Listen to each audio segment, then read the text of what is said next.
Greater Hyderabad లో dengue వ్యాధి చాప కింద నీరులా విస్తరిస్తుంది. రోజు రోజుకి ఆసుపత్రిలో డెంగ్యూ కేసులు పెరిగిపోతున్నాయి. వర్షాకాలం వాతావరణంలో మార్పుల కారణంగా ఎక్కువ సంఖ్యలో ఈ వ్యాధి బారిన పడుతున్నారు. డెంగ్యూ నివారణకు జీహెచ్ఎంసీతో పాటు వ్యక్తిగతంగా కూడా ప్రజలు పలు జాగ్రత్తలు తీసుకోవాలని వైద్యులు సూచిస్తున్నారు. నగరంలో సీజనల్ ఫీవర్ విజృంభిస్తున్నాయి. వర్షాకాలం మొదలవగానే ఆసుపత్రుల్లో ఫీవర్ కేసుల సంఖ్య రోజు రోజుకి పెరిగిపోతున్నాయి. ఫీవర్ ఆసుపత్రికి పేషెంట్ల బాట పడుతున్నారు. అయితే వాన నీటి నిల్వతో డెంగ్యూ దోమలు పెరుగుతున్నాయి. కుట్టిన వారం రోజుల్లో హఠాత్తుగా జ్వరం, కాళ్లు కదిలించలేని పరిస్థితి ఏర్పడుతుంది.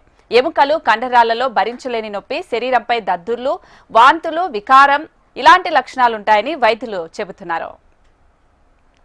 వర్షాలతో పాటు వ్యాధులు వ్యాపించే అవకాశం కూడా పెరుగుతుంది. ముఖ్యంగా ఏంటంటే వాటర్ రిలేటెడ్ డిసీజ్ అంటాం, వాటర్ బార్న్ డిసీజ్. అంటే మనం ఈ శానిటేషన్, అక్కడ కొన్ని హైజీన్ ప్రాపర్గా లేని ప్లేసుల్లో అక్కడ ఇక్కడ డ్రింకింగ్ వాటర్ కంటామినేట్ అయినప్పుడు ఇలాంటి వ్యాధులు ప్రబలే అవకాశం ఉంటాయి. అంటే టైఫాయిడ్ కానీ, ముఖ్యంగా కొన్ని బ్యాక్టీరియల్ ఇన్ఫెక్షన్స్ అంటాం, ఈకోలై, షిగెల్లా, గ్యాస్ట్రోఎంటరైటిస్ అంటాం, అంటే డయేరియల్ డిసీజెస్ ఎక్కువ ప్రబలే అవకాశం ఉంటుంది.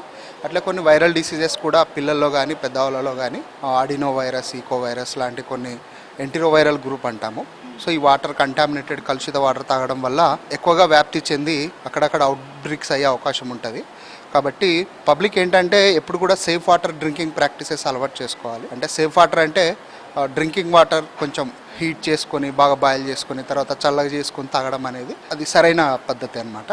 సో ఇంకా రెండో రకం మస్కిటో బార్న్ డిసీజెస్. ఇప్పుడు ఏంటంటే అక్కడక్కడ రోడ్ల సైడ్ కానీ ఎక్కడైనా కుంటల్లో, గుంతల్లో, ఎక్కడైనా చెట్ల మధ్యలో అక్కడ ఎక్కడైనా కూడా వాటర్ నిలిచిపోయినప్పుడు దోమలు పెరుగుతాయి. సో ఆ దోమల నుంచి దోమలు కుట్టడం కూడా వర్షాకాలంలో ఎక్కువ ఉంటుంది. దోమలు ఎక్కువ అయితే దోమలు కుట్టడం కూడా ఎక్కువ అవుతాయి. కాబట్టి ఇలాంటి ఏమంటే కొంచెం మస్కిటో కంట్రోల్ మెజర్స్ అంటాం. అంటే దోమలు కుట్టకుండా మనం దోమతెరలు వాడడము, లేకపోతే మస్కిటో కాయిల్స్ వాడడము, ఇలాంటి అంటే దోమలు కుట్టడం అనేది మనం ప్రివెంట్ చేయగలిగితే దోమల వల్ల వచ్చే డిసీజ్ కూడా ప్రివెంట్ చేయగలుగుతాం. దోమల వల్ల డెంగ్యూ వస్తుంది, చికెన్ గున్యా వస్తుంది. మన దగ్గర కామన్గా ఇవి రెండు ఎక్కువ డిసీజెస్ ఉంటాయి, ఎక్కువ రిపోర్ట్ అవుతూ ఉంటాయి.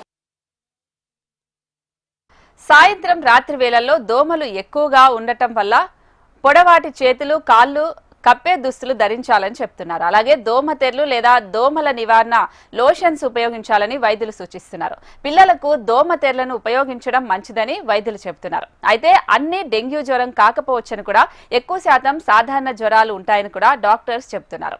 వచ్చాక జాగ్రత్తలు తీసుకోవడం కంటే రాకముందే దోమల బారిన పడకుండా తగు జాగ్రత్తలు తీసుకోవడం మంచిదంటున్నారు వైద్యులు.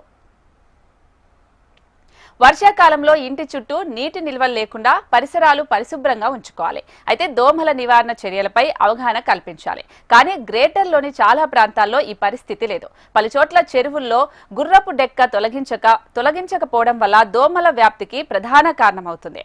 తవ్వి వదిలేసిన సెల్లార్లను నిర్మాణ రంగ వ్యర్థాలతో పూడేస్తున్నారు అంటూ బాల్దియా ప్రకటిస్తోంది. ఇప్పటికే చాలా చోట్ల తవ్వి వదిలేసిన సెల్లార్లు అలాగే ఉన్నాయి. వాటిలోకి వరద నీరు చేరుతూ ఉండటంతో దోమలు కూడా వృద్ధి చెందే అవకాశం ఎక్కువగా ఉంటుంది. గ్రేటర్ పరిధిలో డెంగ్యూ వ్యాధి చాప కింద నీరులా విస్తరిస్తుంది. ఆసుపత్రుల్లో డెంగ్యూ కేసుల సంఖ్య రోజు రోజుకు పెరిగిపోతున్నాయి.